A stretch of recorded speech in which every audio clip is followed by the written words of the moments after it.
and welcome to today's video, which is called that S&P 500 5 to 40 level. It had been the defining element yesterday. It has been overcome. Prices have tried to roll back over, however, did not succeed because there have been quite a few fundamental news hinted on, and the same applies to today. So I will be diving into all of these within today's packed video. Such is the weekly chart in progress, and we are seeing a refusal for stock prices to decline, coupled with reasonable improvements in stock market breadth, also seen from the point of view of stocks trading above various periods of moving averages. Thus far they have not overcome any crucial level. However, this will change with today's close, I suppose, as I do not expect for the following reasons too much of a downswing hitting today.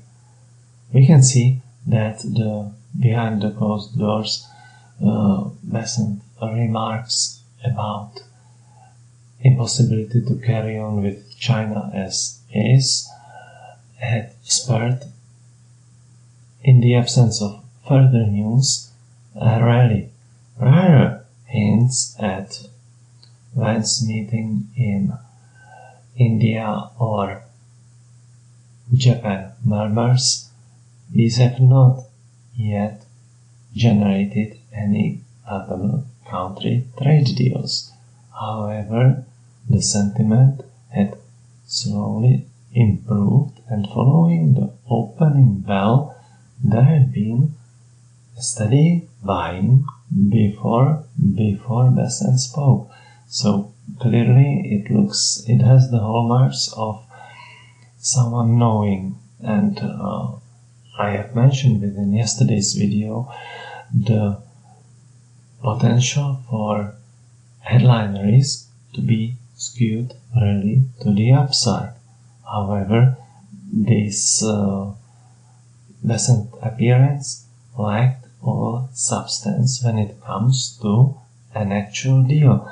Therefore, as soon as the market realized that, it had given up all those run-up gains, sliding back towards the red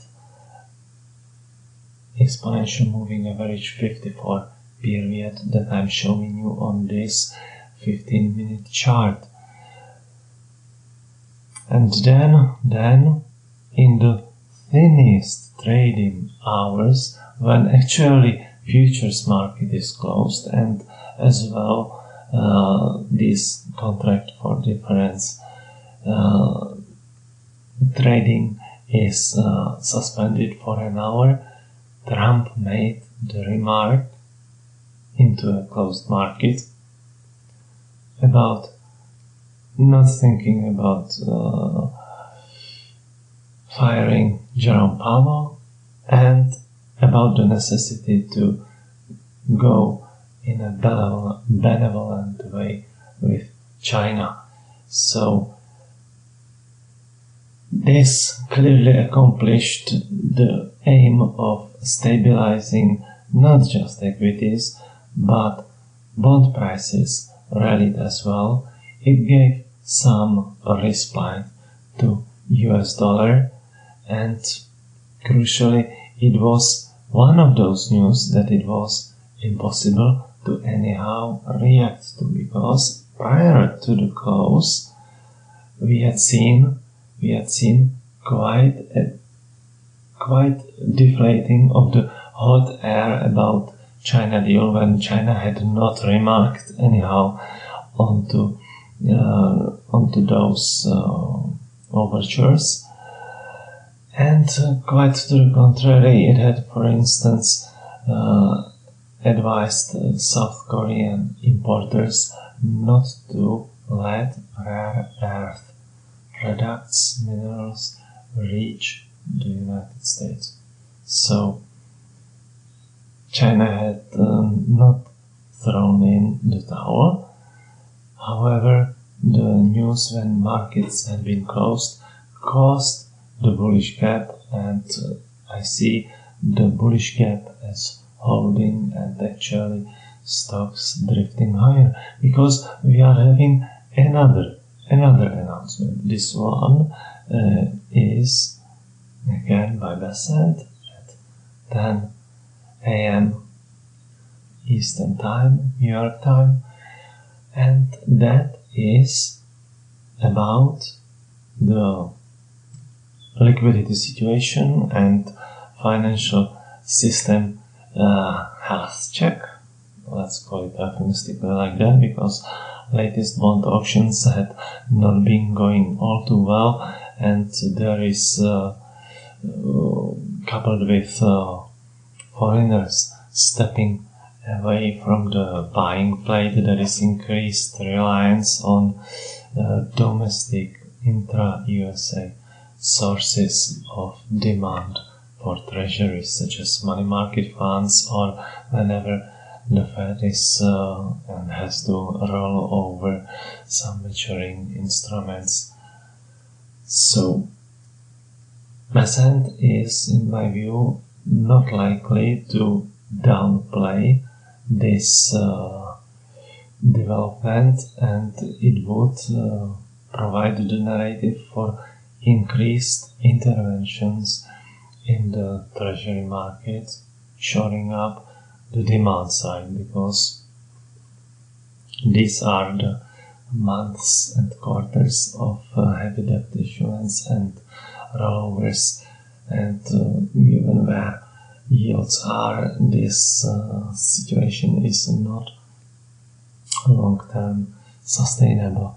And so much for acknowledging the necessity to conclude country deals, and those two that markets had run with had been thus far India and Japan, even though the markets ran with increased progress on those trade talks without any necessary specifics being hammered out. And of course it's impossible after a few days to have them all in place when trade deals take anything between 1 to 2 years to negotiate, and there is the implementation phase. So markets clearly decided to run on the narrative shift, which was first provided to a very clear degree by Bessent yesterday, and that helps explain the steady buying following the opening bell, and no weakness, even though we saw quite an important breakdown in S&P 500 the day before. So markets are running with this change, and I highlight the rising greater intervention potential paving the way for it, which is, in my view, likely to happen not too long after the opening bell today, which seeks to help as well the US dollar, because its descent and the speed thereof must have been really frightening to many US players, including the administration. So we will see yields drift somewhat lower. This is corresponding, however, to US dollar not yet having found the clear bottom. There is still this European session. This presentation is being recorded well over 3 hours before the opening bell. There is clearly still hesitation within the US dollar, and whether it is in favor of euro, yen, Swiss franc or other currencies, it is still in there. So market is not convinced when it comes to the US dollar. This of course ties well into what I had been warning clients, especially yesterday, when I was saying that the time of a more than 5% decline in gold is getting closer. We did not get 5% lower, but my warning about a reversal coming very soon proved spot on, and gold declined, and it's struggling to pause here. And if Bessent does what I expect him to do, then I do not think that this would be good for gold, because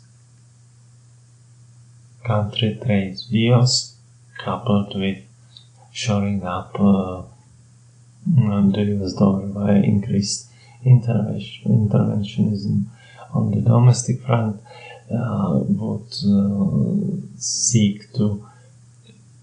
would work to stem the heavy inflows, including from foreign central banks, into the yellow metal, which had enjoyed a parabolic run. It's too early to say whether this parabolic run has broken down, but certainly we have entered a corrective phase, one when I see for today the risks of further decline continuation, provided that Bessent does what I expect him to do. It's even more encouraging that silver is diverging, and it is doing what I have been describing in the Saturday's presentation with the gold and silver ratio, by silver becoming more resilient and taking the ratio back solidly down below 100 and moving it more in silver's favor. So this is one development that is very positive, and that I had been already inclined ahead of time what that would mean going forward for select other real asset prospects. Talking another winner, on Saturday I was saying that 95,000 Bitcoin is way closer than 75, and I was in favor of a bullish up leg starting very soon, which it did, and we are practically at 95,000, and Bitcoin is going from strength to strength as more money, including from gold, is coming into the cryptocurrency. So this call had panned out as well. So my joint page will help you select what's right for you based on what and how you trade, and forget not about combining the daily analytics together with premium intraday channels.